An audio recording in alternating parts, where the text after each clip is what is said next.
এদিকে deputy magistrate এদিকে লেখা আছে সাইন করতে।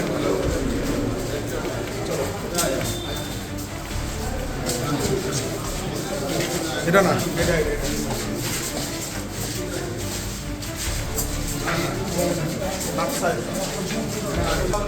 যাও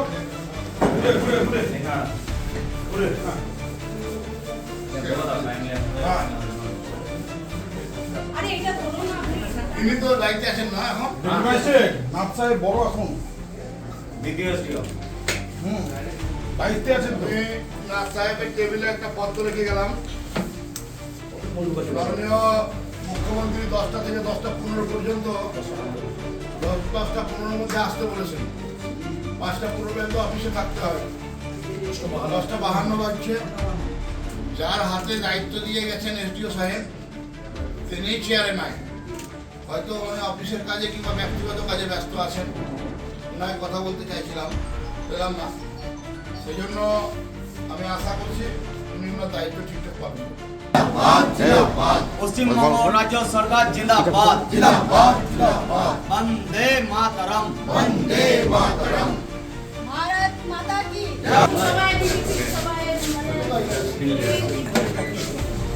उल्टा नहीं चलুন কেউ নাই সবই বল মোবাইল ঢুকে গেছে কেউ নাই তো টেবিলে বল।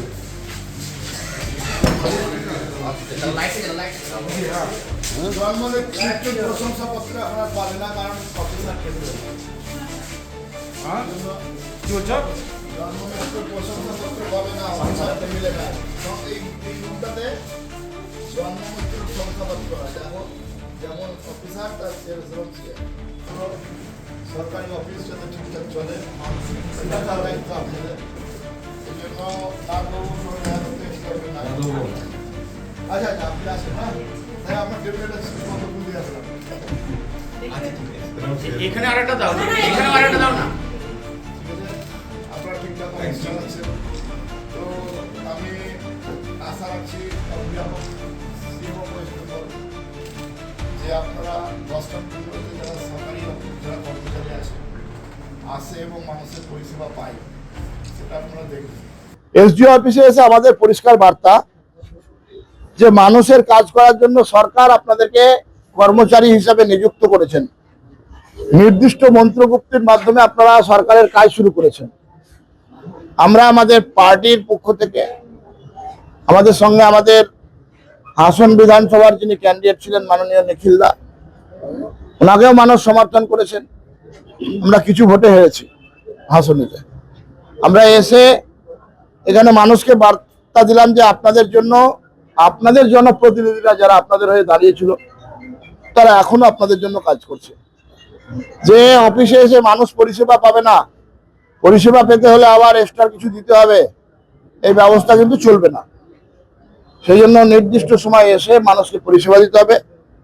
মাননীয় মুখ্যমন্ত্রী ঘোষণা করে যে 10টা 15-তে সরকারি অফিসে আসতে হবে এবং 5টা 15 পর্যন্ত থাকতে হবে।